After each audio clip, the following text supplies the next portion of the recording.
प्रधानमंत्री नरेंद्र मोदी ने आज दुनिया की सबसे ऊंची 77 फुट की भगवान राम की कांस्य प्रतिमा का अनावरण किया। अयोध्या के बाद गोवा से मोदी ने राम राज को लेकर देश को आह्वान किया। उसके पहले उडुपी में कृष्ण मठ गए और श्रीमद् भगवत गीता पाठ समारोह में हिस्सा भी लिया। लेकिन आज ही एक और बहुत बड़ी खबर आई। अमेरिकी टैरिफ के बावजूद देश की जीडीपी में जोरदार उछाल देखने को मिला। जुलाई सितंबर तिमाही में देश के विकास का दर 8.2% पर रहा, जबकि पिछली तिमाही में देश की जीडीपी रेट 7.8% रही थी। मतलब मोदी का विजन, मोदी का विकास मॉडल सब आंकड़ों में पटरी पर दिख रहा है। दूसरी तरफ चुनाव दर चुनाव हार के बाद कांग्रेस पार्टी प्रवक्ता चुनने के लिए अब टैलेंट हंट मॉडल लेकर आई है। अलग अलग राज्यों में इसका आयोजन हो रहा है। कांग्रेस की विचारधारा में विश्वास रखने वाले लोग इसमें पंजीकरण कर सकते हैं। चुने गए लोगों को कांग्रेस पार्टी प्रवक्ता बनाएगी। लेकिन सवाल है कि क्या सिर्फ प्रवक्ता के लिए ही टैलेंट हंट होगा या अध्यक्ष और हाईकमान के लिए भी होगा? सवाल इसलिए क्योंकि कांग्रेस में टैलेंटेड नेताओं की कमी मुझे तो नहीं दिखती। ये अलग बात है कि टैलेंटेड नेता परिवार के सामने दरकिनार हो जाते हैं और जबरदस्ती का जननायक कोई और बनकर बैठ जाता है। कांग्रेस राहुल गांधी को जननायक कहती है। भाई जननायक हैं तो फिर हार की जिम्मेदारी भी तो उन्हीं की होगी, या सिर्फ जीत के जननायक होंगे, हार गए तो कार्यकर्ता रगड़े जाएंगे? जितनी सीटें नहीं जीतते उससे ज्यादा तो राहुल गांधी के नेतृत्व में पार्टी की हार हो चुकी है। बिहार में 6 सीट जीते हैं, बस कुल सीट जीते हैं 6, और राहुल गांधी के नेतृत्व में हार हो चुकी है 95। जहां सरकार है वहां सीएम की कुर्सी के लिए तू मैं चल रही है। हार की समीक्षा हो तो उसमें चिकन कबाब और हरी चटनी थाली में पड़ी है कि नहीं, ये ज्यादा बड़ा मुद्दा हो जाता है। क्यों हारे, इस पर गोली बंदूक निकलने की नौबत तक आ जाती है।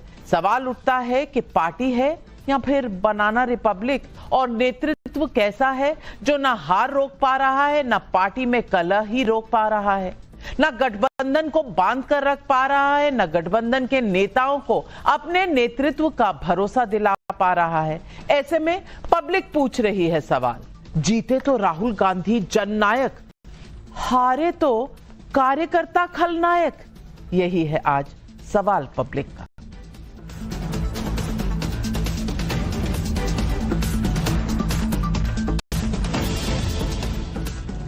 बिहार चुनाव में कांग्रेस सिर्फ 6 सीटें जीती, जबकि चुनाव से पहले माहौल ऐसा बन रखा था कि कांग्रेस कहीं नंबर 1 की पार्टी ना बन जाए। सारे कांग्रेस रूल्ड स्टेट के सीएम बिहार में राहुल गांधी की पदयात्रा में बुलाए गए।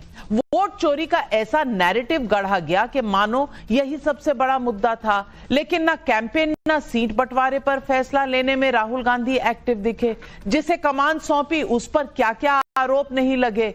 भाई पूरी दुनिया में है ये, फिर भी चुप बैठे रहे। अब जब हार गए तो समीक्षा बैठक में गोली बंदूक सब हुआ, लेकिन रियल वजह पीछे छूट गई। हाँ, जननायक बने हुए हैं। सुनिए अबिदुर रहमान और सांसद मनोज कुमार को। टिकट का हेराफेरी किया गया, बड़े पैमाने में पैसे का हेराफेरी किया गया। ये सब चूक हुई हम लोगों से, जो हम लोग समझ नहीं सकते थे। ये हमने राहुल जी को सुनाया। वोट को डाइवर्ट किया गया, कहा गया कि वोट से सारा वोट को पतंग में डाल दो। अब पतंग का वोट जो था वो दे दिया, तीर में दे दिया। ओवैसी फैक्टर तो रहा ही हमारे यहाँ, बहुत बड़ा फैक्टर रहा ओवैसी। कांग्रेस पार्टी के विपक्ष के लीडर तो आदरणीय जननायक राहुल गांधी जी हैं, तो उन्होंने एक बात जरूर अपनी रखी। उन्होंने कहा कि आप जितने भी बैठे हुए हम कांग्रेस पार्टी के जितने कार्यकर्ता हैं, मतलब हमारे लिए कहें, बिहार के कार्यकर्ताओं के लिए कहें, कि हम सब लोग कहीं ना कहीं जिम्मेवार हैं।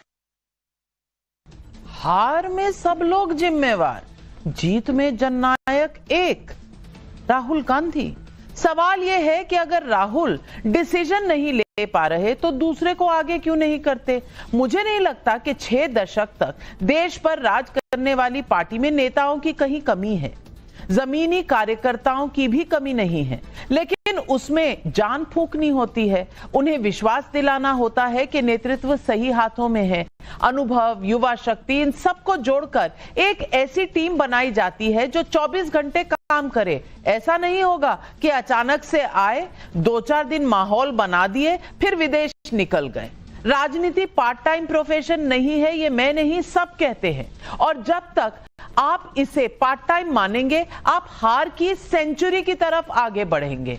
आने वाले कुछ दिनों में बंगाल, यूपी, गुजरात और असम जैसे राज्यों में चुनाव होने वाले हैं और कांग्रेस नेतृत्व की जो हालत है उसमें 95 हार से बढ़ते हुए ये आंकड़ा कब 100 को पार करने की तरफ बढ़ता जाएगा पता भी नहीं चलेगा, क्योंकि टॉप टू बॉटम हर तरफ कंफ्यूजन ही कंफ्यूजन है। कॉन्फिडेंस ऐसा लूज हो रखा है कि अब प्रवक्ता के लिए टैलेंट हंट हो रहा है।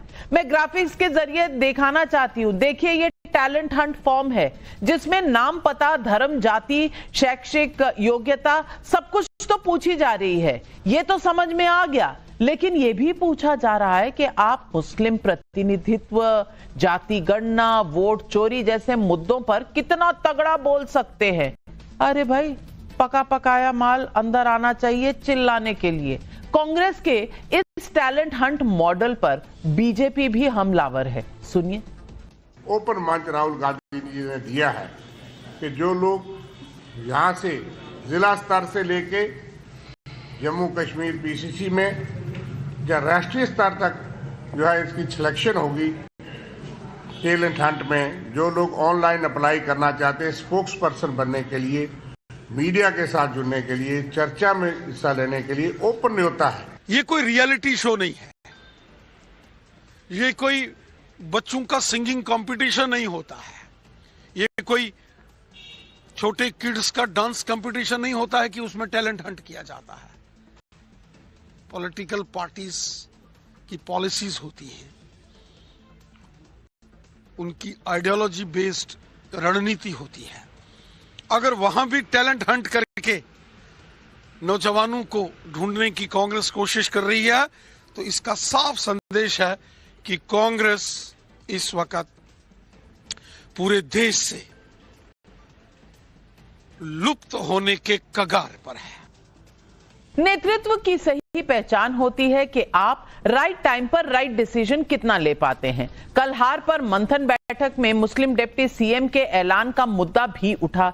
यही बात ओवैसी साहब पूछ रहे थे कि अब्दुल क्यों दरी बिछाएगा, सिर्फ ये तो बताओ। तब तो वो कम्युनल हो गए, बी टीम हो गए। अगर ओवैसी बी टीम थे तो फिर वोटर्स ने इसे क्यों नहीं माना? कल मिलाकर हार की जवाबदेही नहीं लेनी, बस जीत का सेहरा अपने सिर बांध लेना है। सुनिए हार का ठीकरा कैसे फोड़ा जा रहा है। और ये सच्चाई है, ये हकीकत है। जब प्रक्रिया ही इतनी खराब है तो मोदी जी किस बात के ढंडोरा पीट रहे हैं? अगर मोदी जी इतने पॉपुलर हैं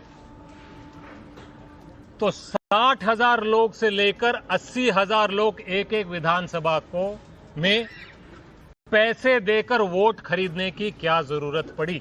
अब जो चुनाव में जो हमारी जो पराजय हुई है, मुख्तार रूप से ये केंद्र सरकार ने प्रभावित किया है। ऐसे में सवाल पब्लिक का है। सवाल नंबर 1, राहुल गांधी कांग्रेस के लिए जननायक, तो फिर हार की जिम्मेदारी कार्यकर्ताओं की कैसे? सवाल नंबर 2, प्रवक्ताओं के लिए कांग्रेस का टैलेंट हंट, क्या हाईकमान के लिए भी ऐसा मॉडल लाएगी कांग्रेस? सवाल नंबर 3, जमीनी स्तर के नेताओं ने हार की सच्चाई बताई तो फिर राहुल गांधी ने जिम्मेदारी तय क्यों नहीं की?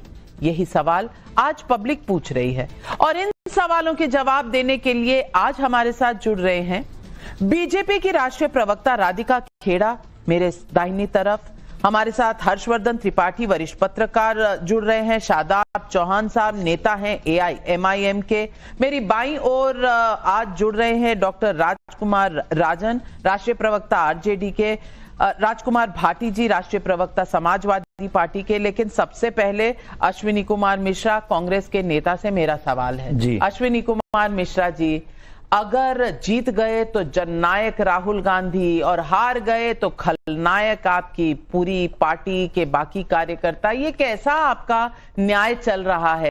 और मैंने तो सब जगह कहानी पढ़ी है, आपने भी पढ़ी होगी, पूरे सोशल मीडिया में है कि वहां समीक्षा कम हो रही थी, चिकन टिक्का और चटनी पूरी है कि नहीं प्लेट में, ये देखा जा रहा था। टैलेंट हंट अलग चल रहा है। टैलेंट हंट, अगर टैलेंट होता तो 95 हार नहीं होते। अब टैलेंट हंट सिर्फ प्रवक्ताओं का होगा या बाकी कांग्रेस में भी कहीं टैलेंट होगा या नहीं होगा, इसकी समीक्षा कौन करेगा? Navika ji, good evening to your viewers.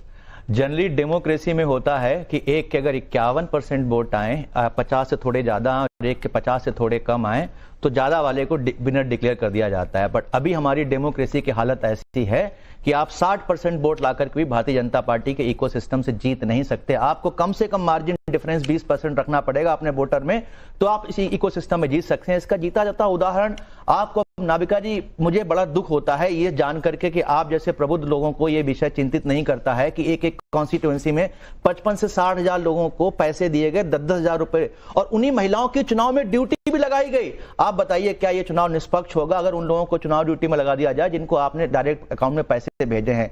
रही बात राहुल गांधी की रिस्पॉन्सिबिलिटी की, उन्होंने क्यूमुलेटिव रिस्पॉन्सिबिलिटी की बात की, उन्होंने खुद की रिस्पॉन्सिबिलिटी की बात भी की। और कांग्रेस पार्टी एक डेमोक्रेटिक पार्टी है जहां पर रिस्पॉन्सिबिलिटी ऑन करते हैं। हमारे मोदी जी, हमारे अमित शाह, जो देश में हमले आते हैं उन तक की रिस्पॉन्सिबिलिटी नहीं लेते, देश की सिक्योरिटी की अकाउंटेबिलिटी नहीं लेते। तो इनसे तो रिस्पॉन्सिबिलिटी की बात करना मुझे लगता है बहुत बड़ी बेईमानी है। क्योंकि अगर आपको अगर कोई एक उदाहरण याद हो जहां मोदी जी ने बोला हो कि इसकी हम जिम्मेदारी लेते हैं, अमित शाह ने बोला हो इसकी हम जिम्मेदारी लेते हैं और हम कुछ करेंगे इसके सुधार के लिए, क्योंकि हम बात ही नहीं करते। आप देखिए ना, अभी आपके जो शुरुआत में आप बोल रहे थे, आप वहां क्या बात कर रहे थे कि मोदी जी ने राम मंदिर की प्रतिमा का उद्घाटन किया, गीता पाठ किया, मठ गए।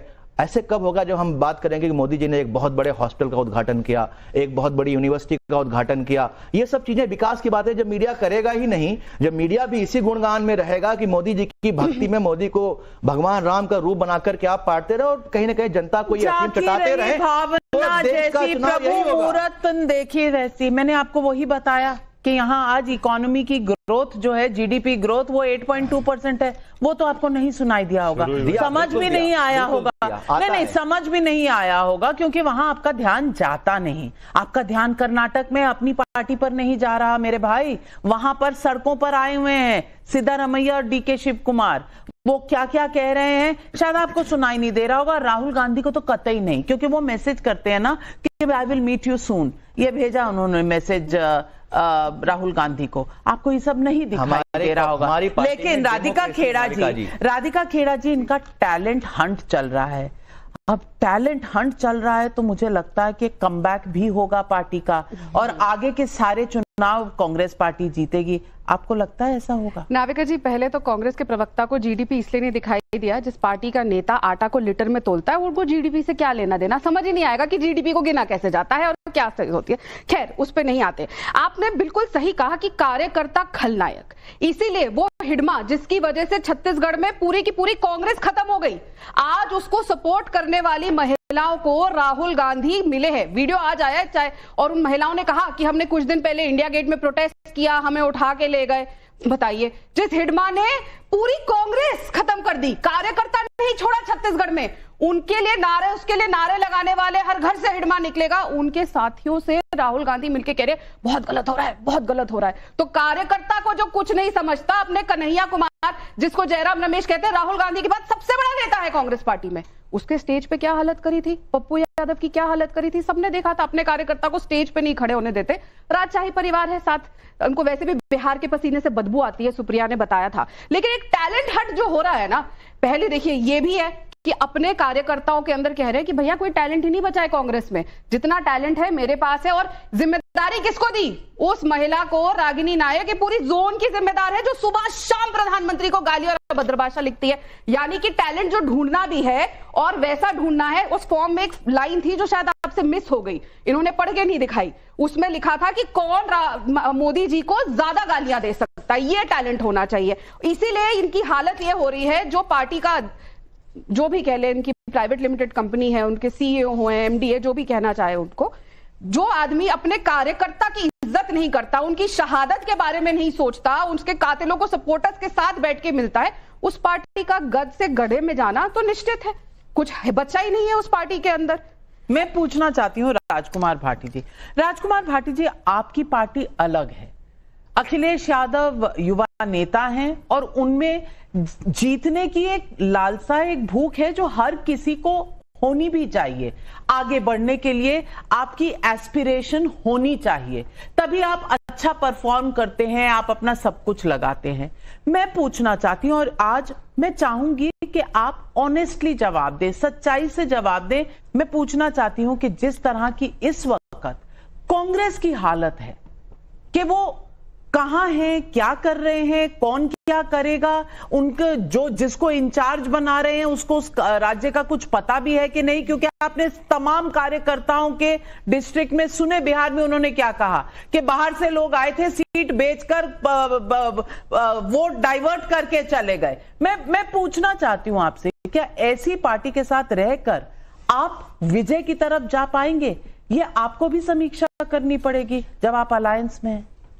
राधिका खेड़ा जी ने हमारी कई कमियां गिनवाई, हमारी मतलब इंडिया गठबंधन की, हमारी पार्टियों की, और मैंने बहुत गौर से सुनी और नोट की। राधिका जी का मैं धन्यवाद व्यक्त करना चाहूँगा कि वो हमारी आलोचना कर रही हैं और हम उसे गंभीरता से ले रहे हैं। मैं आपको ये आश्वासन भी देना चाहूँगा कि इन कमियों को हम दूर करेंगे और जो अपनी कमियाँ हैं उन पर समीक्षा करनी चाहिए। बिहार चुनाव में हमारे गठबंधन की पार्टियों की और प्रत्याशियों की कई गलतियाँ रहीं, पहले मैं इसे स्वीकार करता हूँ, लेकिन इस बात को भी हम नजरअंदाज नहीं कर सकते कि बिहार चुनाव में एनडीए की जीत का बड़ा कारण ये जो 10-10 हजार रुपए 1 करोड़ 10 लाख महिलाओं के खाते में और मतदान के दौरान कैश ट्रांसफर होता रहा और उस पर चुनाव आयोग चुप्पी साधे रहा, ये एक बड़ा कारण है। और उन जीविका दीदियों की ड्यूटी बूथ पर लगाई गई, ऐसा भारत के चुनाव में कभी नहीं हुआ। ये लोकतंत्र की हत्या का प्रयास सीधे सीधे है, इस पर भी हमें गंभीरता से चिंतन करना चाहिए। अब मैं आता हूं टैलेंट हंट पे। एक तो राधिका जी ने कहा कि उसमें कॉलम में एक ये भी वो है, सवाल है कि मोदी जी को जो ज्यादा से ज्यादा कौन गाली दे सकता है। अगर ये है तो मैं इसकी घोर निंदा करता हूं, और अगर ये आप झूठ बोल रही हैं तो हमारे कांग्रेस के साथी बताएंगे कि गलत बोल रही हैं राधिका जी। ऐसा सवाल तो किसी पार्टी को नहीं डालना चाहिए अपने फार्म में कि विपक्षी नेता को गाली देगा उसे हम चुनेंगे। लेकिन ये टैलेंट हंट जो कांग्रेस कर रही है, ये बहुत शानदार एक उनका प्रयास है। आम कार्यकर्ता के बीच से, आम नागरिक के बीच से पार्टी के प्रवक्ता चुनने का प्रयास करना। और आप ये भी याद रखें नाविका जी, बीजेपी वाले बहुत व्यंग करते थे। एक बार तो ये कह दिया था मोदी जी ने कि कांग्रेस चुन के अपना अध्यक्ष अगर कर ले तो हम छोड़ देंगे, उनके लिए सीट छोड़ देंगे अगर वो चुनाव करा दे अध्यक्ष का। कांग्रेस का चुनाव जो अध्यक्ष है इस समय राष्ट्रीय अध्यक्ष, वो निर्वाचित अध्यक्ष हैं, कार्यकर्ताओं ने चुना, उन्हें वोट पड़े हैं, बाकायदा उनके सामने कैंडिडेट लड़ा है, प्रत्याशी लड़ा है। तो ये कांग्रेस का अच्छा प्रयास है, जो अच्छा प्रयास। भारतीय जनता पार्टी तो अपना अध्यक्ष नहीं चुन पा रही है, 3 टर्म से बार बार रिपीट कराई जा रही है, टर्म बढ़ाई जा रही है। वजह क्या है? मोदी जी में और आरएसएस में मतभेद है, नागपुर से सहमति नहीं मिल पा रही है। चलिए राजकुमार भाटी जी, अलग है, मोदी जी की राय अलग है। तो वो दिक्कत है ही नहीं ना, आपका अध्यक्ष लाइफ टाइम के लिए डिसाइडेड होता है, वहां तो चुनाव होता ही नहीं। तो इस मुद्दे को तो जाने देते हैं क्योंकि कंपैरिजन है नहीं। लेकिन मैं ये बात आपने ठीक उठाई, ये मेरे पास फॉर्म है नेशनल टैलेंट हंट का, इसमें वो मोदी की गाली वाली बात है नहीं। जो गाली देती है वो टैलेंट नहीं है तो राधिका जी माफी मांगे, फिर ये झूठ बोल रही है नहीं। अगर वो नहीं है तो राधिका जी माफी मांगे। एक पार्टी की राष्ट्रीय प्रवक्ता आपके चैनल पर झूठ बोल रही है। आप टैलेंट सर्च करिए तो वो अपने जैसा टैलेंट ही तो सर्च करेगी, फॉर्म में लिखा हो या ना लिखा हो, गाली वाला टैलेंट ही आएगा। राधिका जी ये तो नाविका जी 20 नहीं पता है या नहीं है, राधिका जी बता रही है, सवाल नहीं है।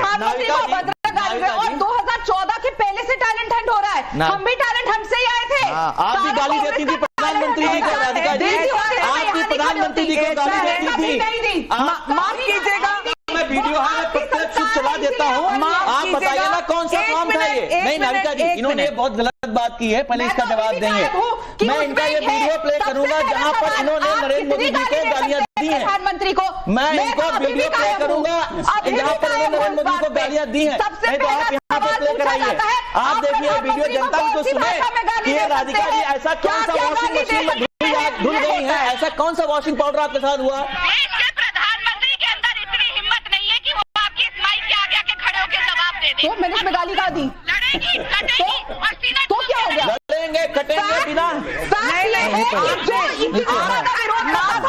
प्रधानमंत्री के ओपिनियन आपको सोचना चाहिए। मेरे पास मैं एक चीज साफ कर दूं, नहीं अश्विनी जी मैं आपसे ज्यादा ऊंचा बोल सकती हूँ।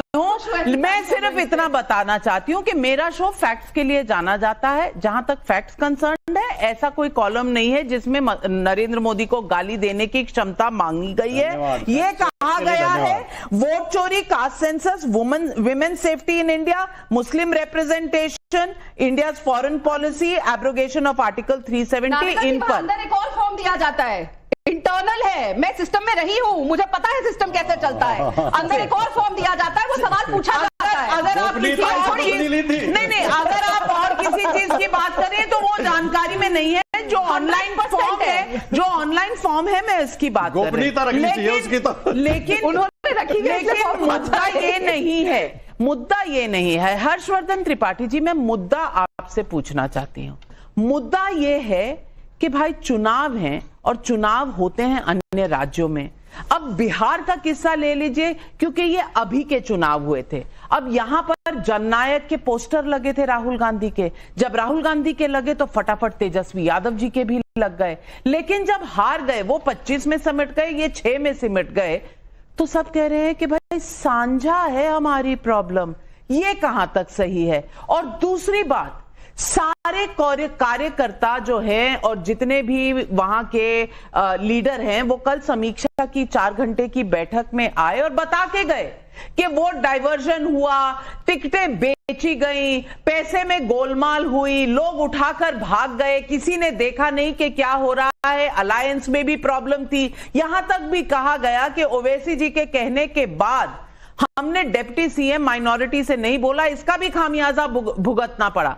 तमाम जो शॉर्टकमिंग्स थी, जो प्रॉब्लम्स थी, वो सब बयान किए गए। डिसीजन क्या हुआ? चिकन टिक्का, हरी चटनी और उसके बाद साझा रिस्पॉन्सिबिलिटी। ऐसे समीक्षा होती है क्या? लेकिन नेविका जी, सबसे पहले तो ये कि राहुल गांधी की अपनी समस्या इतनी बड़ी है और राजा के सामने ये कहना कि भाई तुम्हारे शरीर पे वस्त्र नहीं, ये बड़ा कठिन काम होता है। और कह सकते हैं यानी कि हम डेमोक्रेसी में नहीं है। अपनी पार्टी के तो राजा ही है ना, वो कहते हैं मैं प्रधानमंत्री तो डेमोक्रेसी क्या हुई? नहीं, उनके लिए नहीं, फितरत राजा वाली है। अगर उनके लिए होती, मल्लिकार्जुन खड़गे को ये न कहना पड़ता। अभी भाटी जी ने अच्छा बताया, सच बात है कि थरूर जी और खड़गे जी के बीच में चुनाव हुआ था, लेकिन खड़गे जी अगर हाईकमान किसी को कह रहे हैं तो निर्वाचित कितना अध्यक्ष है उसकी हैसियत वो जनता को पता है। लेकिन एक बात बड़ी अच्छी हुई और वो अश्विनी जी ने भी कही, भाटी जी ने भी कही। मैं चूंकि पत्रकार होने के नाते प्रधानमंत्री पर भी, एलओपी पर भी नजर रखता हूं। एलओपी की जो समीक्षा बैठक और कुछ चीजें वो सामने से आई, सबको पता है। कुछ और विशेष होगा तो अश्विनी जी ऐड कर देंगे। प्रधानमंत्री एक एयरक्राफ्ट मेंटेनेंस सर्विस का उद्घाटन करते हैं। प्रधानमंत्री की cabinet rare earth magnet program 60,380 crore के प्रोग्राम को मंजूरी देती थी। प्रधानमंत्री जिस देश की अर्थव्यवस्था की बात होती है तो उसकी समीक्षा कर रहे होते हैं, और उसी वक्त जब आंकड़ा आ रहा होता है तो जो सारे एक्सपर्ट्स का, इकोनॉमिक एक्सपर्ट्स का 7.4 था, वो 8.2 आ जाता है। तो जब हम सिर्फ राम की मूर्ति के उद्घाटन को देखते हैं तो हम वहां तंज करते हुए देखते हैं विपक्ष को। देश सबसे चलता है, देश की आत्मा राम है, लेकिन देश को चलाने के लिए आर्थिक गतिविधियां बड़ी महत्वपूर्ण हैं। और सारे जो इकोनॉमिक एक्सपर्ट्स हैं, सारी जो एजेंसी है, वो कह रहे हैं कि 7 to 8% की ग्रोथ पर हम जा रहे हैं। प्रधानमंत्री की टास्क फोर्स कह रही है कि हमको इसको और आगे ले जाना है। हमने देखा सेमीकंडक्टर मिशन का अभी उन्होंने बैठक ली कि वो कितना बढ़ी है आगे। अब semiconductor mission, rare earth minerals, aircraft maintenance facility, अगर ये सब कुछ नहीं दिख रहा है और कोई कह रहा है कि सिर्फ वो राम और कृष्ण और गीता पाठ में लगे हुए हैं जो उन्होंने आपके उस हिस्से को पकड़ लिया, तो मुझे लगता है असली मुश्किल यहां है। देश के मूल को तो समझना पड़ेगा, और देश के मूल को जो नहीं समझेगा वो आज की जो कांग्रेस, राहुल कांग्रेस, वो हो जाएगा। ये इंदिरा गांधी नहीं करती थी जो आज राहुल कांग्रेस और उनके प्रवक्ता करते हैं। और ठीक बात है, फॉर्म में मुझे भी नहीं दिखा कि गाली देना है, लेकिन मैं तो देख रहा हूं लंबे समय से प्रधानमंत्री को गाली देने का कोई अवसर वो कांग्रेस के नेता प्रवक्ता छोड़ते नहीं थे। और मुझे सचमुच ही लगता है आप फॉर्म भरने गए बड़ी थे, गंभीरता से लगता है। नहीं, ईश्वर की कृपा से, टैलेंट नहीं मान रहे। ईश्वर की कृपा से मेरे इतने भी बुरे दिन नहीं आए कि किसी पार्टी का फॉर्म मुझे भरना पड़े। मतलब ये इसको समझिए, इतने बुरे दिन नहीं आए। आप अपनी समीक्षा तो कर नहीं पाते ना अश्विनी जी, आप अपनी समीक्षा तो कर नहीं पाते। पत्रकारों की समीक्षा आप बहुत करते हैं। मोदी भक्त तो आप हैं, मोदी भक्त तो आप हैं, क्योंकि जब तक राहुल गांधी है तब तक मोदी रहते रहेंगे, इसीलिए सबसे बड़े मोदी भक्त तो राहुल गांधी है। अश्विनी जी पहले एक लाइन, ये सच है, मुझे इसमें कोई दिक्कत नहीं दिखती है कि फॉर्म भर के टैलेंट हंट हो, ये सब अच्छी बात है। लेकिन मुझे याद आ जाता है युवक कांग्रेस का चुनाव भी ऐसे राहुल गांधी ने कराया था, और उसके बाद युवक कांग्रेस का क्या हाल हुआ वो राधिका जी भी बता सकती हैं। कट्टे पैसा और क्या क्या नहीं हुआ, प्रोसेस मुझे वो याद है। यहाँ नहीं निकलता, राहुल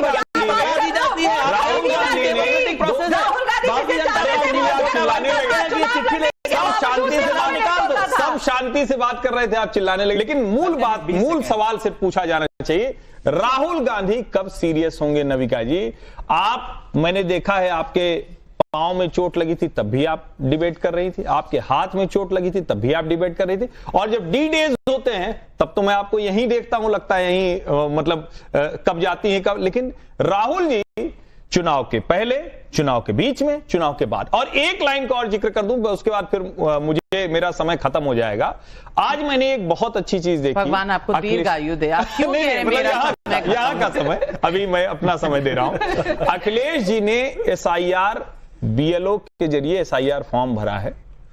हर पार्टी के राष्ट्रीय नेता को यह काम करना चाहिए, अराजकता बंद करना चाहिए। अखिलेश यादव ने आज बहुत अच्छा काम किया है। मुझे लगता है लोकतंत्र को मजबूत करना है तो सबको ही काम। मैं इसीलिए भाटी जी को कह रही थी कि अखिलेश यादव और राहुल गांधी में मूल अंतर है, जमीन से जुड़े हुए होने का अंतर। और पता नहीं क्यों मुझे एक पंक्ति याद आ रही है किसी की, वो ये कहा गया था कि सक्सेस के लिए ये जरूरी नहीं है कि आप में बहुत बड़ा टैलेंट हो, सक्सेस के लिए ये जरूरी है कि आप वहां युद्ध स्थल पर रोज मौजूद हो, रोज अपना काम करे, निरंतर प्रयास करे। और हम सब ये कहते हैं कंसिस्टेंसी इंपॉर्टेंट है। आपको रोज जाना होगा, रोज सुबह उठना पड़ेगा, रोज दफ्तर जाना पड़ेगा, रोज एक शो करना पड़ेगा। ये कंसिस्टेंसी है और यही राहुल गांधी में नजर नहीं आता। लेकिन शादाब भाई, मैं आपसे पूछना चाहता हूं, सेकंड में बोलना चाहता हूं। जी बोले। देखिए, एक तो SIR के प्रति, क्योंकि एक पॉजिटिव बात है और ये सबको सुननी चाहिए, SIR के प्रति समाजवादी पार्टी बहुत ज्यादा गंभीर है। एक एक कार्यकर्ता एक एक बूथ पर जा रहा है। कल मुझे भी 1010 मतदाताओं की जिम्मेदारी दी गई थी। मैंने एक एक घर में जाकर चेक किया कि किस किस के फार्म भर गए हैं। हमारी पार्टी के लोग गंभीरता से लगे हुए हैं। एक जो है अभी जो बहुत वो GDP की और अर्थव्यवस्था की बातें भी की गई, आज के अखबारों में, शायद पता नहीं आपने आज के अखबार नहीं पढ़े, आज के अखबार में खबर है कि IMF ने C ग्रेड दिया इंडियन इकोनॉमी को, अंतर्राष्ट्रीय मुद्रा कोष ने, और ये माना है कि भारतीय सरकार की आंकड़ों में गड़बड़ी है, आंकड़ों में घालमेल है। आज के सारे अखबारों में खबर है। सर, मैं भी आज का ही अखबार पढ़ के आया हूँ। सारी एजेंसी कह रही है कि ओनली ब्राइट स्पॉट, IMF की खबर है या नहीं है? एक ही दुनिया के एक ही ब्राइट स्पॉट है, इंडिया है। आंकड़ों में धांधली मानी है। अरे कमाल है, आपको अगर आंकड़ों में धांधली लग रही तो फिर हम क्या हर जगह धांधली। हर्षवर्धन जी, सवाल यही है, आपको ग्लास आधा पूरे नजर आता है, उनको आधा खाली नजर आता है, बस नजरिए का फर्क है। लेकिन शादाब चौहान जी, मैं आपसे पूछना चाहती हूं, ओवैसी जी ने बिहार चुनाव में एक वाक्य ऐसा कह दिया जिससे मुझे लगता है एक बड़ा मैसेज गया है, जिसको ये अपना बंदी मानते थे, एक वोट बैंक मानते थे। इनकी वोट चोरी नहीं हुई है, इनकी वोट बैंक चोरी हो गई है, क्योंकि ओवैसी जी ने कहा था कि भाई अब्दुल कब तक दरी बिछाएगा। और मैं आपसे पूछना चाहती हूं कि ये आज कई कांग्रेस के नेता निकल कर कह रहे हैं कि डिप्टी CM माइनॉरिटी से हो, जब से ओवैसी जी ने कहा वहां पूरी आबो हवा बदल गई। लेकिन आपने कुल 6 सीटें मांगी थी, आपको छूने से इनकार कर दिया था ना, अनटचेबल बना दिया था ना। नहीं, बिल्कुल नाविका जी, ये जो सो कॉल्ड सेकुलर पार्टीज हैं वो बात तो करती है बीजेपी को हराना है, लेकिन मुसलमानों को वो वोट डालने वाला रोबोट समझती हैं कि कमांड देंगे कि बीजेपी को हराना है, नहीं तो वो वोट दे देगा आपको। दूसरी बात ये कि हमने 15 में हम लोग चुनाव हारे, आपने कहा था कंसिस्टेंसी की बात, 15 में हमको 0 आया था बिहार में, 20 में 5 जीते, 4 हमारे तोड़ लिए गए, लोकतंत्र की हत्या कर दी गई, उसके बाद जनता ने हमको दिया। तो हमारा मानना यह है कि हम इस पर राजीत करते हैं कि करत करत अभ्यास जड़मती हो तो सुजान, रसरी आवत जाते सिल पर परत निशान, कंटिन्यू जनता के बीच में। और जब जनता ने हमको अब भी 5 जिताकर भेजा है तो एकमात्र नेता है पूरे देश में बैरिस्टर ओवैसी साहब जिसने जनता का धन्यवाद किया सीमांचल में जाकर के। और ये लोग क्या करते हैं, हमने 6 मांगा, इन्होंने हमको नहीं दिया। जिस प्रकार कौरवों को अहंकार था, उन्होंने पांडवों को 5 गांव नहीं दिया, इनको भी अहंकार है। और आज उत्तर प्रदेश में चुनाव होने वाला है, मैं भाटी जी मौजूद है, मैं इस बात को स्पष्टता के साथ कह रहा हूं कि आपने कहा अखिलेश जी युवा है, बैरिस्टर ओवैसी साहब भी युवा हैं, मैं आपको स्पष्टता के साथ कह रहा हूं कि हम लोग उत्तर प्रदेश में वोट डालने वाला रोबोट नहीं है सर। अब अब्दुल दरी नहीं बिछाएगा, अपने लिए कुर्सी लगाएगा, उस कुर्सी पे गर्व से बैठेगा, क्योंकि पॉलिटिकल रिप्रेजेंटेशन की बात कर रहे हैं। एक्सट्रीमिस्ट कहते हैं, आपको तो बी टीम कहते हैं, क्यों देंगे आपको? अखिलेश जी देंगे क्या? 10 सेकंड नाविका जी, 10 सेकंड। जिसने हमको उग्रवादी कहा, जिसने मुझको उग्रवादी कहा, जिसने हमको अहंकार में छोड़ दिया, उसको सीमांचल और बिहार की जनता ने जवाब दे दिया। अगर उत्तर प्रदेश में कोई हमको उग्रवादी कहेगा, बी टीम कहेगा और साथ मिलकर के बीजेपी को नहीं हराएगा, तो अब जनता जवाब देने वाली है कि हमारे बगैर बीजेपी को आप नहीं हरा सकते। अब्दुल कुर्सी नहीं बिछाने वाला है, बराबर की हिस्सेदारी होगी, एक कुर्सी अखिलेश जी की होगी तो दूसरी कुर्सी ओवैसी साहब की होगी। अब ये नहीं चलेगा, समाजवादी पार्टी देगी कि नहीं देगी? हमारा यही मतभेद है, कर दिया, वरना ये भी नहीं आती। जो शादाब चौहान बोल रहे हैं यहीं पर हमारा मतभेद है। शादाब चौहान अपनी पार्टी की बात रखें, अपना पक्ष रखें, सीटें मांगें, गठजोड़ में शामिल होने का प्रयास करें, लेकिन किसी धर्म की, किसी जाति की ठेकेदारी ना करें। जो पार्टियां धर्म के आधार पर ठेकेदारी करती हैं, चाहे वो बीजेपी हो, चाहे वो MIM हो, दोनों तरफ की सांप्रदायिकता से हमारा विरोध है। फॉर्मूला भूल गए। अब राजकुमार अच्छा नहीं भाटी जी एक फैक्ट है, त्रिपाठी और मैं मुलायम सिंह जी की पार्टी को कब से कवर कर रहे हैं, जरा बता दीजिए। नविका जी, एक फैक्ट है, सबसे पहले IMF की रिपोर्ट मैंने खोल ली, और वैसे तो बहुत लंबी रिपोर्ट है, उन्होंने सब कुछ बताया है, लेकिन 2 लाइन पढ़ देता हूं। Overall the IMF outlook underscores India's economic stability and adaptability, positioning it as a bright spot in a world projected to grow this. IMF की रिपोर्ट ये कह रही है। बीच में से एक वाक्य निकाल के आपने सुना दिया। नहीं सर, सीक्रेट दिए नहीं दिए, पढ़ सकता हूं, ग्रेड डाउन किया नहीं किए, झूठ नहीं बोला, सीक्रेट दिए नहीं दिए। आप बहुत बड़े, मैंने सिर्फ उसका कंक्लूजन बताया। मैं IMF की रिपोर्ट से पढ़ रहा हूं, आप जाने कहां से? लेकिन मैं IMF की रिपोर्ट से पढ़ रहा हूं। सीक्रेट दिए नहीं दिए। IMF की रिपोर्ट भारत को दुनिया का सबसे ब्राइट स्पॉट इकोनॉमिकली मानती है। इकोनॉमी जो है, जो दाल जो है 200 रुपए किलो पहुंच गई। आप दाल खाते होंगे हर्षवर्धन जी, इसीलिए कहते हैं कि जब आप इमली, आम, आंवला सब एक साथ करने लगेंगे तो गड़बड़ हो जाएगा। जिसपे बात की उसके जवाब दीजिए, नहीं तो खोल दिखाइए। मैं तो ये की रिपोर्ट निकालिए ना भैया, इससे नहीं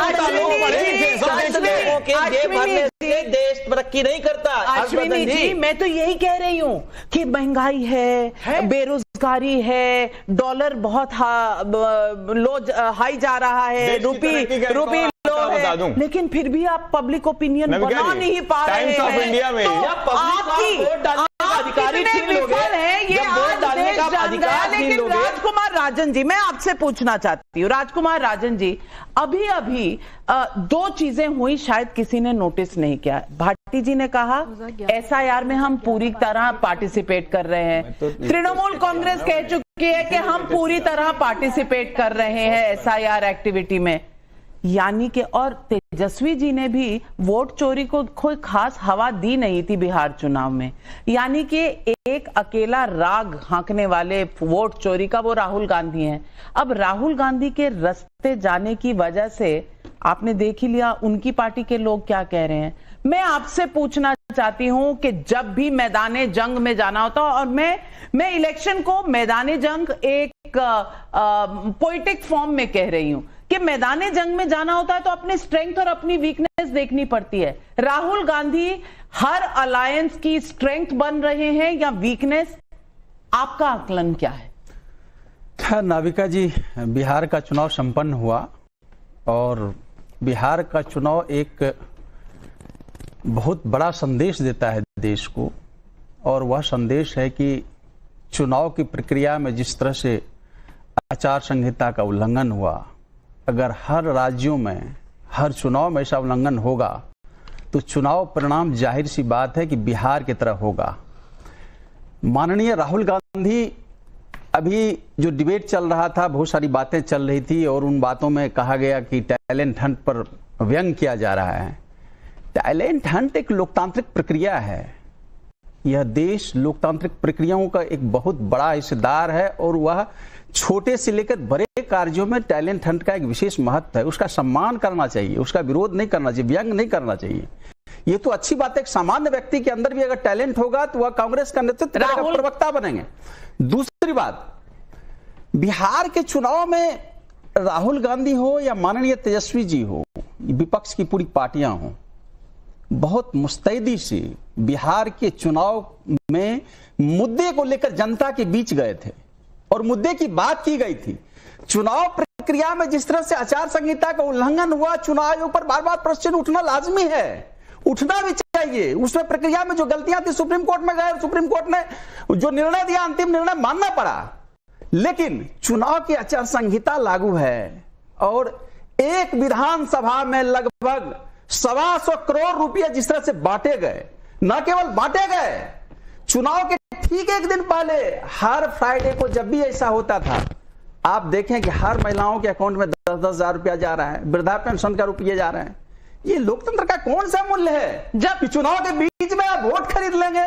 जब राहुल मतलब गांधी, क्या है? नहीं, आप बात वोट चोरी से आचार संहिता के उल्लंघन पे आ गई है। जब राहुल गांधी फॉर्म भरवा रहे थे लोकसभा चुनाव में, तब ये बात नहीं थी। तब भी तो 1-1 लाख रुपए हर महिला को देनी थी। उन्होंने भी ऑफर किया था। बिहार में क्या हुआ? बिहार देश का पहला राज्य है जहां पहले से नियम अनुशासित नहीं था। वो चुनाव ठीक है कि जिस दिन चुनाव आयोग घोषणा किया चुनाव का, ठीक है, एक दिन पहले बिहार सरकार ने घोषणा की, पहले से कोई योजना नहीं थी। लोगों के पास बैटरी ऑफ लॉयर्स है, सिब्बल साहब को बोलिए, वो भी अगर बिहार के महिलाओं को आत्मनिर्भर बनाना ही था तो 20 सालों में क्यों आत्मनिर्भर बना गया? किसने रोका था? लेकिन अगर चुनाव में इतनी बड़ी प्रक्रिया हो गई तो कोर्ट क्यों नहीं जाते? आत्मनिर्भर बनाती महिलाओं को, लेकिन चुनाव के समय क्यों नहीं लाया गया? चुनाव के बीच में क्यों दिया गया 10,000 रुपये? इनको पहले ये तय करना चाहिए। जनता की आवाज सुनिए, जनता क्या पूछ रही है। आसिफ खान का हैदराबाद से सवाल है, कांग्रेस मुस्लिम डिप्टी सीएम की मांग पर ओवैसी को कम्युनल बता रही थी, अब कांग्रेस नेता यही बात कर रहे हैं तो राहुल गांधी चुप क्यों हैं? राहुल कुमार कैथल हरियाणा से सवाल पूछ रहे हैं, कह रहे हैं कांग्रेस राहुल गांधी को जननायक मान रही है, तो फिर कांग्रेस प्रवक्ता बताएं हार का खलनायक कौन है? जवाब दीजिए। जनता जवाब जो है आने वाले समय में भारतीय जनता पार्टी को देगी, उखाड़ फेंकेगी, प्रोवाइडेड ये इलेक्शन ट्रांसपेरेंसी से हो। रही बात जनता की जो भावना है, वो कह देता हूं, जनता की भावना है। अदम गोडबे जी की एक लाइन है कि तुम्हारी फाइलों में गांव का मौसम गुलाबी है, मगर ये आंकड़े झूठे, ये दावे किताबी हैं। तुम्हारी मेज चांदी की, तुम्हारे जाम सोने के, यहाँ जुम्मन के घर में आज किस सरकार के समय गोडबे साहब ने लिखा है? भाटी जी बता दें, 2 करोड़ भाटी जी बता दें, मैं नहीं बताना चाह रहा हूं। अदम गोडबे ने किस सरकार के लिए लिखा? पूछे आ गए हो आपके लिए पढ़ के आते हैं, लेकिन तारीख नहीं। भाटी जी को भी पता है। टैलेंट सर्च में पुराना कंटेंट पेश ही है, अभी ओरिजिनल थॉट का टैलेंट सर्च नहीं हुआ है। राधिका जी, एक एसआईआर पे बहुत 10 सेकंड, एक एसआईआर पे लखनऊ में था, बता रहा हूँ एसआईआर में कैसे धांधली हो रही। मैं अपने साले की शादी में गया हुआ, तो वहाँ बीएलओ आते हैं, बोलते हैं कि आपके यहाँ पर 3 वोटर लॉस्ट हैं। मेरे साले की शादी में वहां पर बीएलओ आते हैं, पूछते हैं आपके यहाँ 3 वोटर हैं? मैंने कहा ये तो नहीं है। तो बोलता है इनके नाम काट देते। बाद पता चलता है कि वो जो रॉन्ग मकान नंबर का लेकर के वहां पर ब्यूरो करने आया था, और ऐसी कितनी जगह धांधलियां हो रही होंगी।